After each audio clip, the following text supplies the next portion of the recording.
Salut, c'est Alice. Aujourd'hui je vous montre comment je fais un dessin super rapide de The Ancient Magus Bride. C'est parti. The Ancient Magus Bride ou Mahou Tsukai no Yome, dont il y a à la fois un manga et actuellement un animé. Donc je commence par faire un croquis en bleu qui sera mon repère durant tout le dessin.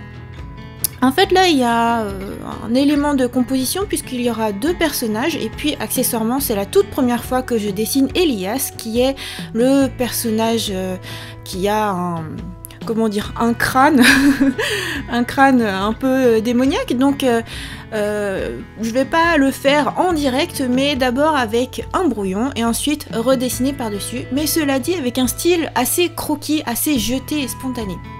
Donc j'ai commencé par tracer la forme de son crâne et tout ça, et toujours avec des repères, donc pour marquer la symétrie de son visage, sachant qu'il est quand même de 3/4.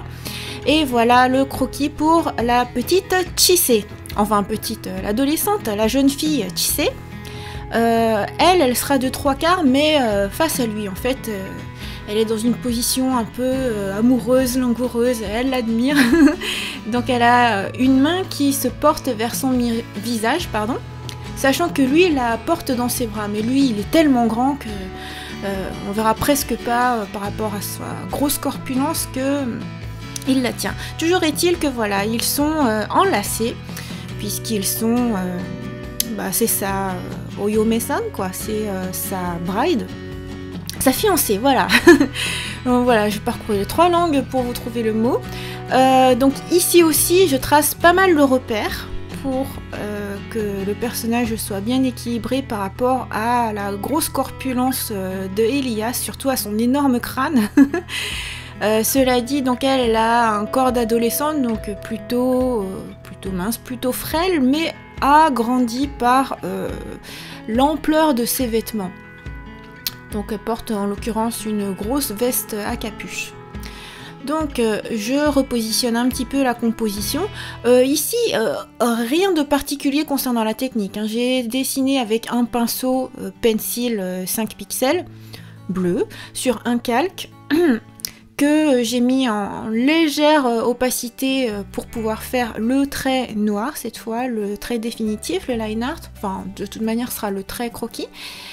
Et tout du long en fait je ne vais utiliser que ça, rien de plus, ça pourrait même être un croquis sur papier, ce serait la même chose. Donc ici je profite du fait de pouvoir retourner le papier pour vérifier que les yeux du personnage sont bien équilibrés. Donc je fais assez souvent ça, à moins que ce soit un croquis hyper rapide, sans difficulté particulière. J'aime bien retourner le papier pour vérifier que ça marche bien. Surtout que pour pouvoir vous filmer ça, je place la caméra assez proche. Donc moi je suis complètement penchée, je suis pas pile face à l'écran, donc il faut bien que je vérifie. Donc... une vue de 3/4, les yeux du personnage, le nez, les sourcils et la petite bouche qui est à peine esquissée avec quelques petits traits. Le visage, un visage un peu arrondi d'adolescente, cela dit, avec un menton pointu parce que voilà, c'est le style manga. Vous voyez que pour le style de dessin que je fais, je procède par tout petits traits jetés et je vous parle souvent de pression du stylet, en fait j'appuie presque pas. Ce qui fait que je multiplie les traits, j'en fais énormément, j'en fais plein, en appuyant très peu, et en particulier sur la chevelure. La chevelure de Chise, elle a beau être japonaise, c'est une slave Ega, elle a les cheveux que je considère comme étant assez fins, puisque couleur de feu, un peu rouge. Donc voilà, j'estime qu'elle n'a pas une masse de cheveux aussi raide que moi, par exemple, aussi raide que des cheveux asiatiques purs. Donc je procède par tout léger trait, léger et assez court. Et que vous dire d'autre? Alors je fais attention au niveau du tracé de chevelure à faire d'autres repères pour que la forme de son crâne soit en volume. Et notamment que les cheveux tombent de manière naturelle. Ici, elle a une légère petite queue de cheval, sachant qu'elle a les cheveux assez courts. Donc ça veut dire que sa frange est bien jetée, elle pèse vers le bas, mais le reste des cheveux va être tiré vers l'arrière. Donc au niveau des traits, je vais suivre ça. Sachant que la frange en style manga, c'est marrant, souvent c'est assez marqué. Donc au niveau de la raie qui est située au milieu, il va y avoir pas mal de cheveux qui vont tomber. C'est pareil pour Cardcaptor Sakura en fait, quand je vous ai fait le dessin précédent. D'ailleurs j'espère que ça vous plaît cette nouvelle série de dessins. Nouvelle série de fan art pour bien démarrer l'année 2018. En fait je pense qu'en 2017 je vous ai fait beaucoup de dessins originaux et notamment de Hana pour ce qui est de mon livre Envole-toi vers Yume, mais aussi le voyage de Hana. Et donc cette année je me dis comme promis je vais faire davantage de fan art. Voilà, donc je commence à tracer un petit peu son cou, mais voilà qu'on rencontre Elias. Donc je vais passer sur le dessin définitif de Elias. Pour ça, vous voyez, j'ai créé des dossiers. Donc j'ai fait un dossier avec des calques brouillons, un dossier avec les calques Chisei, et là c'est le dossier avec les calques Elias. En vrai, j'aurais pu tout faire sur un seul calque, mais voilà, je trouve que c'est plus propre comme ça. Au cas où il y a un trait qui dépasse de Chisei par exemple, si ça déborde sur Elias, bah, je pourrais gommer sur le calque de Chisei. Donc c'est parti, donc je suis assez scrupuleusement mes traits de repère. Cela dit, vous avez vu que j'ai mis que quelques secondes à faire mon croquis initial, il est pas très détaillé, donc au fur et à mesure je vais aussi affiner, venir enrichir le croquis. Donc il se trouve que le crâne a de grandes dents monstrueuses et j'avais pas détaillé plus que ça. Là je vais aller plus dans les détails du croquis pour pouvoir tracer le trait définitif de manière plus assurée. Donc notamment je vais renforcer les détails pour tout ce qui est non, j'allais dire musculature, c'est pas ça. Le fait que les pommettes soient saillantes, qu'il y ait des creux dans le crâne et aussi la dentition. Voilà, avec une énorme canine et puis les dents du dessus, les dents du dessous. Voilà, je pense que c'est important puisque dans cette histoire, ça montre bien que Chisei n'est pas du tout effrayé par Elias, alors que Elias a une apparence qui devrait faire peur à un être humain. Donc voilà, c'est aussi la beauté de leur histoire. Donc c'est bien de renforcer le côté terrorisant de Elias. Donc pour ça, ne pas hésiter à faire des petits traits qui pourraient paraître superflus, hein, qui pourraient normalement n'apparaître que dans la colorisation. Mais là, je fais le choix de faire un croquis assez riche en traits. Donc tout ce qui est début d'ombrage et puis tout ce qui est démarcation des volumes, je vais le faire dès maintenant. Voilà, donc je vous disais les pommettes saillantes, le fait que le crâne soit serti de cornes, et puis surtout l'orifice qui devrait contenir un globe oculaire mais qui contient un je ne sais quoi, un genre de flamme comme si c'était une âme qui habitait le crâne. Donc l'orifice est sombre, creux, avec une petite lueur que je choisis de représenter par du vide de trait, du blanc quoi. Donc on continue à tracer les différents détails. Alors là je réenrichis à nouveau le croquis. Surtout que je me suis dit que le crâne était peut-être un tout petit peu volumineux, donc c'est toujours le moment de rectifier. Et ensuite je continue à tracer mon trait définitif.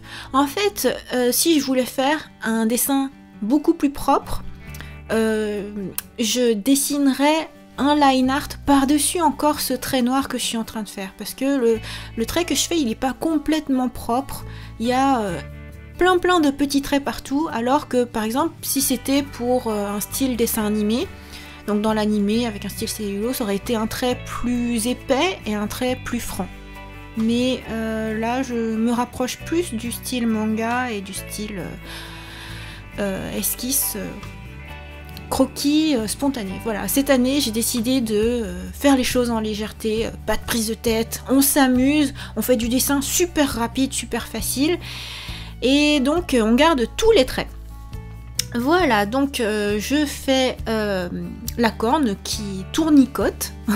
Ça fait un peu des cornes de bélier, des crânes, pardon, un truc un peu démoniaque, mais qui s'inspire du réel.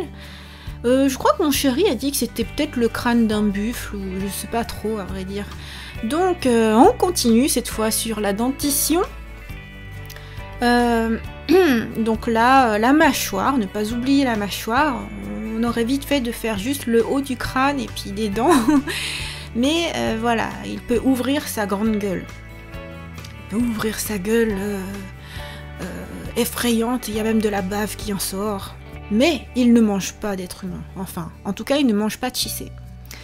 Donc... une partie à détailler aussi, cela dit, je la détaille légèrement moins que le haut du crâne, puisque je trouve que ce qui est de plus important chez lui, c'est de forcer le fait qu'il regarde Chisé amoureusement, ou du moins humainement, voilà, avec une certaine chaleur dans le regard.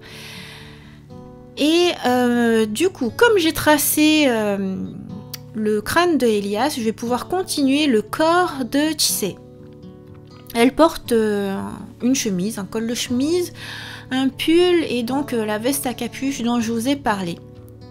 Donc il s'agit ici de tracer le col de chemise et je choisis de passer au bras puisque c'est une partie importante de cette composition, le bras qui vient enlacer ou du moins qui vient effleurer le visage d'Elias. Donc pour ça, comme je vous ai dit qu'elle avait une veste très ample, il y a beaucoup de plis de veste, enfin je veux dire le vêtement est vraiment souple, donc ça va pas être un bras qui va suivre scrupuleusement son bras, enfin on va surtout voir les volumes des vêtements. Et on passe à la main, donc pour ça j'ai retracé un petit peu quelques repères. Et c'est parti pour de délicats petits doigts de jeune fille. Rien de particulier à dire sur la main. C'est une main féminine, une main délicate, pas trop grande, pas trop marquée. Une main juste délicate. On continue avec... la manche de la veste qui, comme je vous disais tout à l'heure, est souple et donc assez large. Le reste du corps ensuite. Donc j'avais le choix entre faire déborder la capuche sur l'épaule ou alors bien délimiter l'épaule. J'ai choisi de délimiter l'épaule pour qu'on voit bien que au premier plan est le bras, la petite main avec Elias. Et le reste du costume, enfin le reste de ses vêtements, d'ailleurs, elle porte des vêtements assez, entre guillemets, banals. Des vêtements que n'importe qui pourrait porter, des vêtements de tous les jours, contemporains. Donc son petit pull, le reste du pull... Qu'est-ce que je peux vous raconter? En fait là, c'est vraiment juste par observation, quoi. Et puis travailler sur le fait que le vêtement est plissé, qu'il tombe selon une certaine gravité. Tiens d'ailleurs, par rapport à d'autres de mes dessins où souvent il y a un léger filet de vent qui vient souffler sur les cheveux, ici il n'y en a pas du tout. La magie réside surtout dans le regard entre les personnages et il n'y a pas d'effet shoujo-esque. Il n'y a pas plein de fleurs, plein d'effets romantiques. Donc c'est plus posé. On passe maintenant au reste du corps d'Elias qui consiste en des vêtements de quel style? Un peu gentleman, un peu anglais et quelques influences je dirais du monde arabe.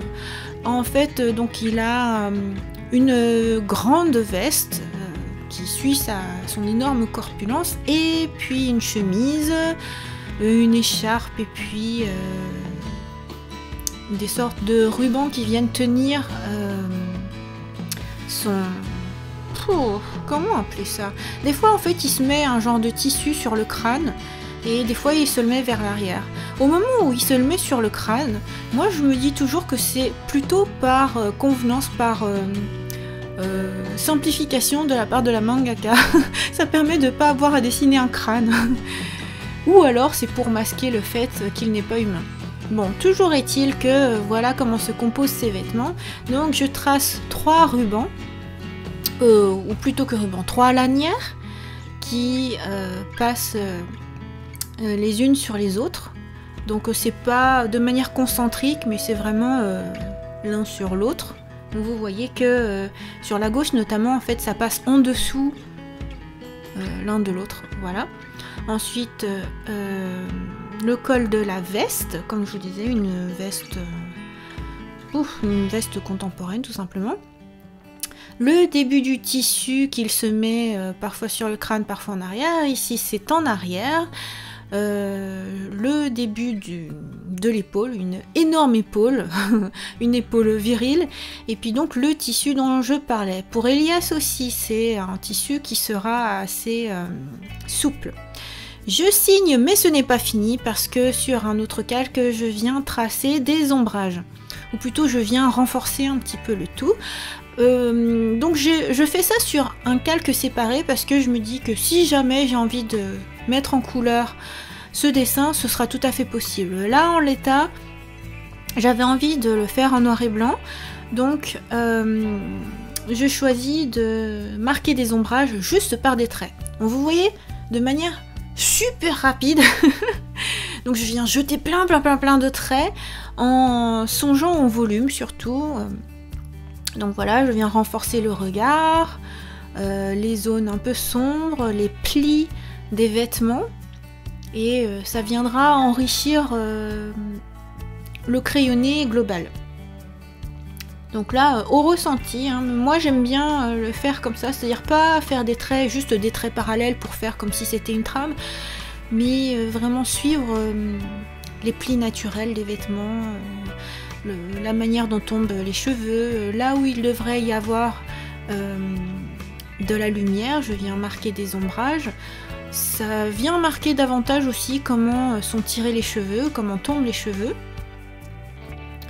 Donc un petit moment pour contempler le résultat, et je viens ajouter un autre détail. Je viens ajouter des petites bulles. Donc au départ je me dis que je vais le faire en mettant juste du blanc, des traces de blanc en dessous le line art, enfin en dessous le trait noir des personnages et par-dessus l'ombrage que je viens de faire. Mais finalement je me dis ce serait quand même mieux de le faire par-dessus le trait parce que ça viendrait mettre une petite touche de magie, une petite touche féerique. Donc c'est pour ça que je fais un calque par-dessus absolument tous les calques. Et là, je viens juste mettre des tout petits points, par-ci, par-là, là où il devrait y avoir de la lumière, ou alors là où il y a des plis, là où il y a des zones un peu plus ombragées que d'autres, à la fois sur Chise, à la fois sur Elias, sur la chevelure, sur les cornes, sur les vêtements, pas trop sur les traits qui marquent le visage quand même, mais juste de quoi apporter une petite touche de magie. Et voilà, c'est déjà terminé. J'espère que cette vidéo vous a plu.